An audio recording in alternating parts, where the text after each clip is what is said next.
Seperti biasa pertanggal 5 hingga 10 bahwa bantuan sosial program sembako atau BPNT kabarnya sudah cair sahabat sosial. Atau bantuan tersebut itu sudah masuk di rekening sahabat sosial sekalian. Nah, ini sesuai pengalaman kita di lapangan bahwa bantuan ini memang biasanya lebih cepat cair dari bantuan sosial lainnya. Namun pada video kali ini bukan pencairan saja yang akan saya bahas, karena ada 3 poin yang akan saya bahas. Ini menyangkut tentang bantuan sembako ini. Misal sahabat sosial bantuannya belum masuk atau terlambat, alasannya kenapa, kalau bantuan sahabat sosial saldonya 0 lapor kemana, atau nominal bantuan yang diterima itu tidak sesuai dengan bantuan yang sebenarnya. Saya akan jelaskan pada video kali ini, makanya silahkan disimak baik-baik.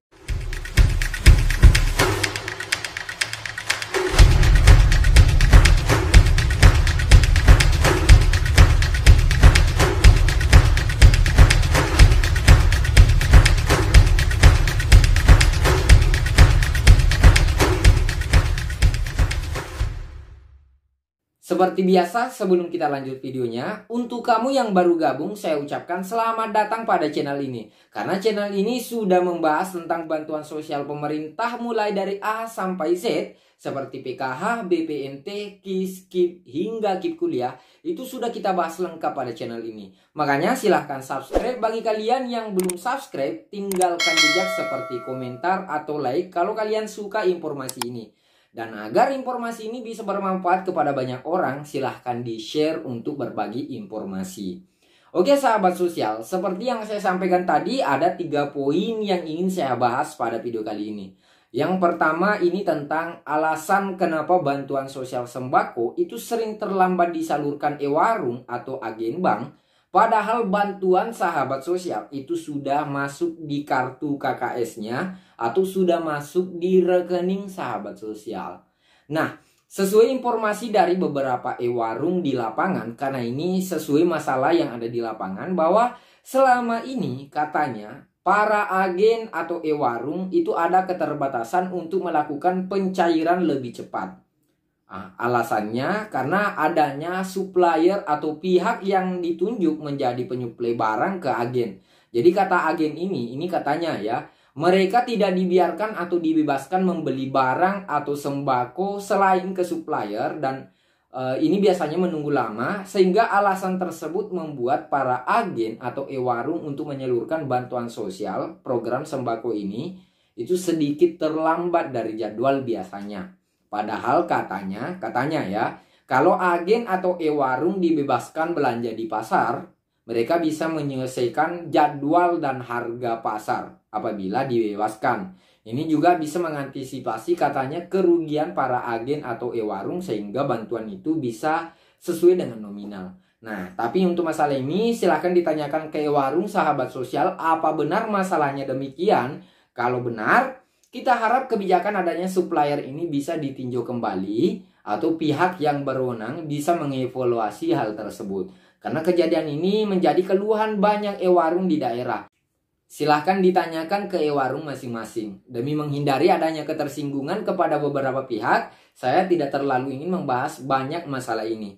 Nah, selanjutnya bagaimana kalau bantuannya tidak sesuai? Semisal sahabat sosial ke e-warung mencairkan bantuannya. Bantuannya kan 200.000. Jadi sembako yang diterima itu juga harusnya senilai 200.000. Jadi kalau belanja 200.000 di pasar, kira-kira sahabat sosial bisa dapat apa? Misal beli beras 10 kg yang harga berasnya itu 9.800 per kilo misalnya. Jadi total belanja untuk beras ini 98.000. Jadi pengeluaran dari 200.000 ini sudah kurang 98.000. Terus beli telur sekilo yang harganya 24.000, berarti total pengeluaran sudah 122.000. Berarti masih ada 78.000. Nah, karena juknis bantuan sosial beras itu mengharuskan sahabat sosial membelanjakan untuk kebutuhan karbohidrat, protein. Sahabat sosial juga harus membelanjakan bantuan tersebut dengan protein nabati seperti kacang atau tempe. Jadi kalau misalnya sahabat sosial beli tempe, beli tempe sekilo nih. Kalau harga sekarang itu harga per kilonya tempe itu 9.000. Berarti uangnya tinggal 113.000. Jadi bisa beli buah juga, misal beli jeruk, sayur dan lain-lain. beli sayur sama buah misalnya 50.000, selebihnya sahabat sosial bisa tambah-tambah yang lain. Misal telur, tadi telurnya hanya sekilo ditambah lagi sekilo, berasnya tadi hanya 10 kilo ditambah lagi 5 kilo misalnya. Nah, yang penting sahabat sosial membelanjakan untuk kepentingan atau kebutuhan sembako. Jangan dibelikan rokok atau ginco atau yang lain. Nah, semoga sahabat sosial bisa mengerti dan bisa teredukasi untuk masalah ini. Karena jangan sampai ada yang hanya dikasih beras 10 kg, terus telur sekilo dengan nominal bantuan 200.000 semuanya. Setelah itu sahabat sosial pasrah aja atau diam saja. Ini namanya sahabat sosial rela untuk dibodohi. Kalau melihat hal ini terjadi di lapangan, silahkan ditegur agennya. Jangan asal lapor atau hanya bunyi di sosial media, di Facebook, apalagi kalau lapornya ke pendamping PKH. Masalah ini sering kita dapatkan di lapangan. Banyak yang mengeluh pada saat pertemuan kelompok. Katanya, Pak, ini telurnya busuk, Pak. Ada yang berasnya tidak layak dimakan. Harganya tidak sesuai. Nah, saya harap sahabat sosial setelah menonton video ini sudah bisa melaporkan hal-hal tersebut. Nah, cara lapornya bagaimana? Karena di video kali ini juga saya juga ingin berbagi triknya.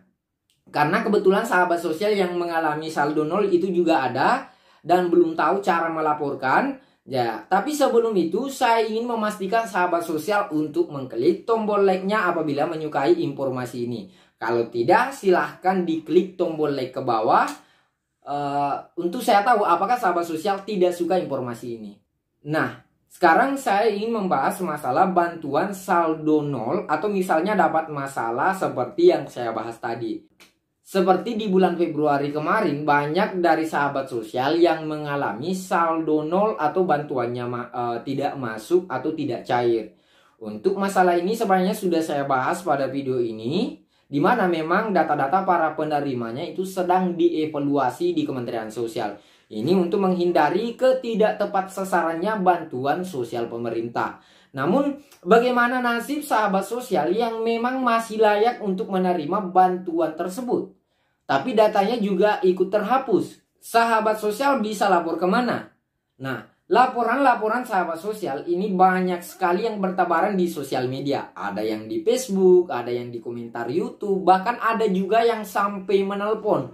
Nah, agar sahabat sosial tidak gagal paham dan tahu mekanisme pelaporannya, silahkan disimak baik-baik.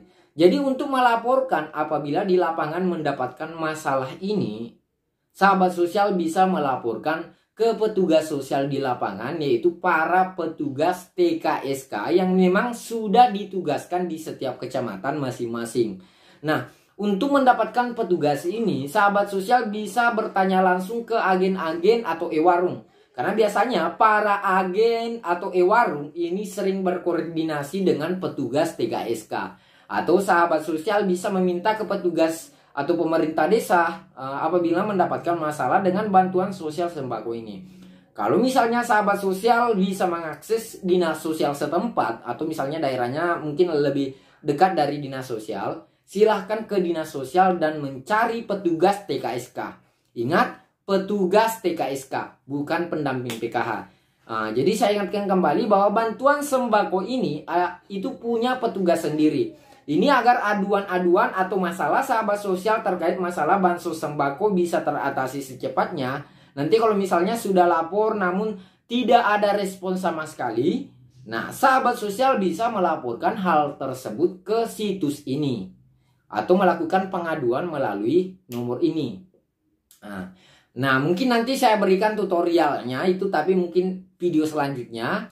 Jadi sahabat sosial, saya yakin apabila sahabat sosial melakukan langkah-langkah tadi, saya yakin masalahnya mulai dari saldo nol, bantuan kurang, itu bisa segera teratasi.